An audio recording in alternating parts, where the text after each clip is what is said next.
Good morning, everyone, and thanks for tuning in for another installment from the Stief Adventure Academy.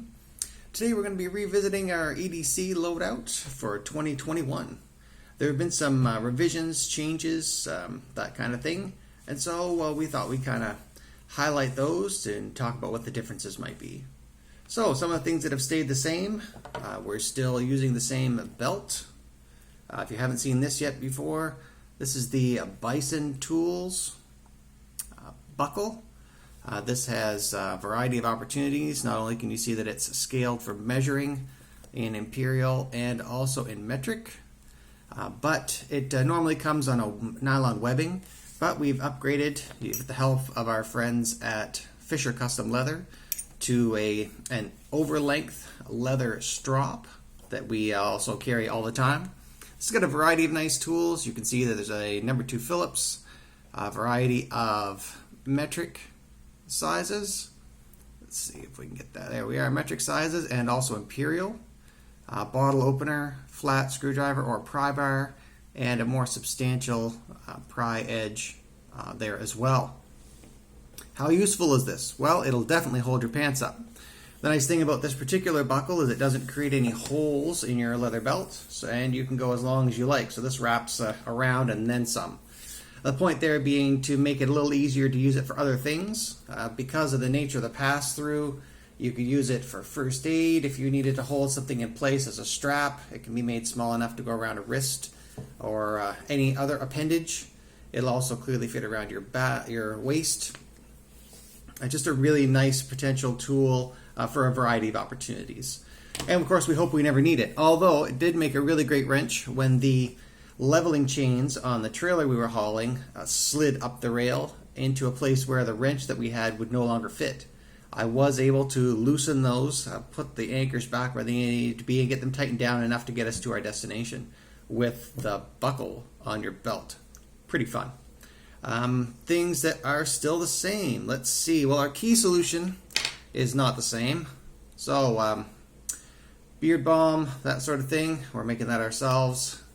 That's pretty much the same and not really that interesting. What else is the same? Well, the old standard Recon 1 in the large size, often imitated, never duplicated. Potentially, I think you can make a strong case for saying that this is the best value in folding knives anywhere. S35VN steel, G10 handles, the hang weight is ridiculous. You can see the proof videos for cold steel. And in Canada, you're looking at about a Hondo and a half.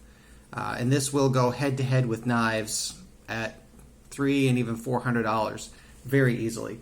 And this is potentially, very likely, and most probably stronger than those knives. So, $300 in the savings in some cases, $200, $300 in the savings, and stronger. It's also murdered out the way we all like them. So that's definitely going to be the same. Put that back where it belongs. EDC is kind of a funny thing. We're still having this discussion in the community that every doesn't mean every. Day means whatever you want it to be, and carry seems to be rotation, situational, whatever. I'm not going to get into that again. But literacy, check it out. Things that are different. Well, a lot of things changed. For instance, our key solution. I got away from I was formerly using an S-beaner that was locking. It was really substantial. It was easily as long as the key. And it worked well, but it was large. It was clunky. When it wasn't in your pocket, it was kind of a hot mess. And we do a lot of volunteering, and so now, rather than having, a car key and a couple of fobs, now I've got a variety of keys to help out with our volunteer endeavors, and that made things just too large. So I was looking for a solution that would be more flexible. Well, it turns out flexibility is king. Switched over to paracord, got rid of the ring. I couldn't find a ring that would be the right size to have everything hang properly. By the time you get into a steel ring, your keys are kind of making that ninja star look, which is just no fun at all. With the cord being flexible, everything seems to move. You can get at everything. It's very easy to find in the dark. It also allowed me to, on a lower knot, incorporate the Olight, and that is the I1R2 EOS. These are, frankly, what a surprise. It came complimentary with an Olight that I purchased that you'll see here in a few minutes. But what makes these such a surprise? Well, if you can go on their website, but what I like so much about this is it's twist on. So twist on, and then twist more for holy moly. It's 120 lumens in holy moly, and I can't remember, I think it's 15 on regular. It's got a crazy long battery life. My holy moly mode didn't last the stock 15 minutes, it actually lasted 36, so that was pretty impressive.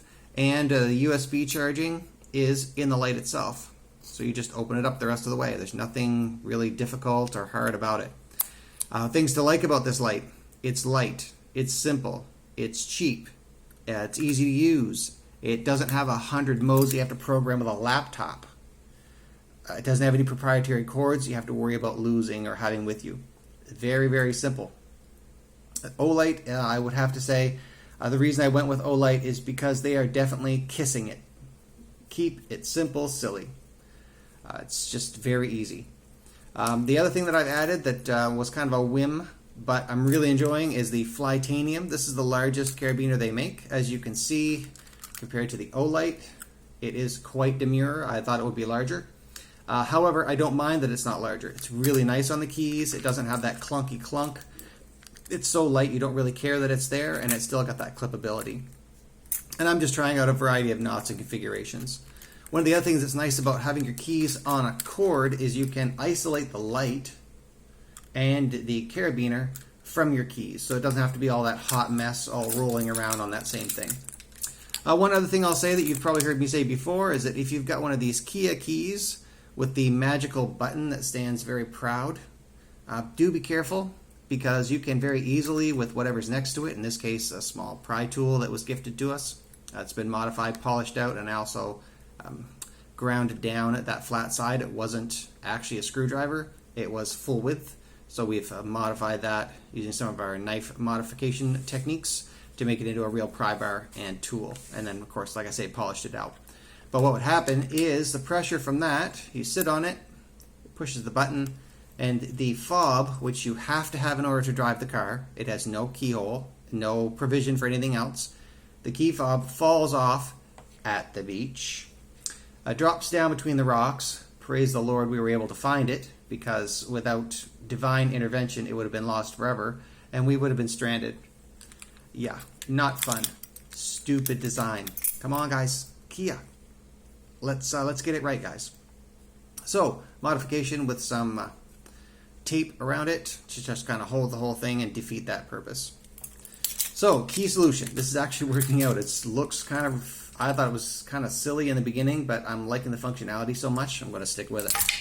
What else has changed? Well, my driver's license says that I've got more life experience than the rest of me has realized, so we've added this little gizmo. What's in here?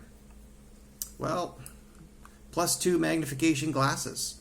These are great fun. What I like about these is you can pull splinters out with these. You can go hands-free and do any of the magnification you need. So even if you don't need reading glasses or project glasses, as the vain people like me might call them, this is still a really nice addition in your pocket. On Amazon, you can get them for about $10. I'm really enjoying having these. Other things that have changed. Well, we were lucky enough to get one of the DB coins. So a DBK Bushcraft, let's see if we can get a decent shot there. DBK Bushcraft come up with this coin. Clearly they've heard of the channel because they're using the same tagline that we do, stay sharp. And there were 100 of these made. There's 2 DBK boys, so they kept 2, so that makes 98 available to the public. I was checked with them, and we were able to get one on the Skinny, support their channel that way, and there were only 8 came to Canada. So, 1 of 8 in Canada, 1 of 98 released to the public, 1 of 100 made ever. Pretty fun. And that replaced our Moncton Flight College coin, that challenge coin that we were carrying. Haven't paid for drinks yet. People ask, what are challenge coins for? Well, you can Google that, and if you're a non-drinker like I am, it's really nice to always have your challenge coin so you don't have to buy things for people that you don't even enjoy yourself. Other things that are different. Well, I was carrying this Coast Light. As you can see, it's got some wear and tear on it. The button rubber ripped off. Can't get another one. No emails from Coast. I am told that there is a solution where you go to the retailer and they'll give you a new light. I don't really want to do that anymore, insofar as I was able to get one of the limited production green Olights, the i5T EOS. This is great fun. Single click button on the back. It runs on a single AA battery. And of course there's on a little bit. Let's not be too mean. And then on Holy Moly. Holy Moly's 300 lumens. It drops from 300 lumens automatically once the battery is depleted sufficiently to 120 lumens. And a regular is, I believe they say it's 15, which is frankly plenty. It's a very clean white light. It's got nice projection. From the road, it doesn't necessarily hit the front of a house hard enough to tell you what the number is, but it's definitely in that wonderful category. A two-way clip, so you can clip it up or down. So on the bill of a hat, I've used it clipped into a headband or a toque in order to make a headlamp. This has been a really fun light. Again, battery life is better than the manufacturer suggests. Other things that changed. Well, I was carrying the Zippo lighter, as you're all aware, with my Fisher custom leather scabbard that definitely improves your fuel retention. It's modded for survival. You can see my video on that. I haven't used it since Christmas. I was gifted something else, and we seem to be finally out of fuel. So it took more than a month for the gas to evaporate. What do we replace it with? Well, a good friend of ours gave us this dual trench lighter. This one's great fun. The shield is movable. It telescopes up and down on the shaft of the lighter so that you can have as much or as little flame as you like. It was really nice for lighting fireworks at New Year's Eve because you can get the shield out of the way and really get at the flame. Things I liked about it: it has better wind protection than the Zippo did. So far, having upgraded with all of my survival mods on this as well, it is turning out to be quite a nice piece, and it's got that vintage look. This is supposed to be the copper. As you can tell from looking at it next to copper, it's probably more bronze, but still, this has been a spectacular piece. So far it's been in our pocket. It made the swap. Let's see, we are into January, so at least a month. It's absolutely been great fun. Additional flints funny. Additional ferrocerium rods come with. They're in the tail. Although I did find that the Zippo branded ferrocerium rods are slightly longer and also offer a more consistent spark. So that's been upgraded. Last change we would say would be we've upgraded our Spyderco PM2 with the titanium clip that you've seen previously and the DNT3 custom knife scales from the, I believe, Czech Republic. This is still rocking and rolling, drop shutty, but the upgrade, of course, is we've jumped away from Lego Batman to Lego Mandalorian, and that's just silly. I will say one thing about once you reach a certain vintage, a certain number of